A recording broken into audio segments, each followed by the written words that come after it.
Do you want to know how you can change the language in Shein? If yes, then this video is for you. Hello and welcome to Tech Helpline. It's your host back again with yet another interesting tutorial video. In this video, I'm going to teach you how you can change the language in Shein. Search for Shein in your browser and click on the first link which appears. On the right hand side, you can see the globe. Click on the globe and you can see that there are three languages to choose from. You can choose to Portuguese and Spanish.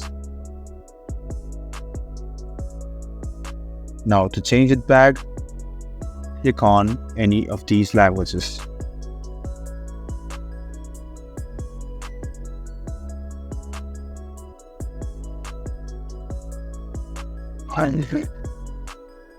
So go to English and it will be in English again.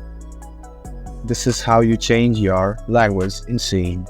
I hope this video was helpful for you. If you still have any kind of confusion, please do mention this on the comment section down below. Like the video, subscribe to the channel and do hit the bell button for more. I expect to see you in the next video. Until then, goodbye and take care.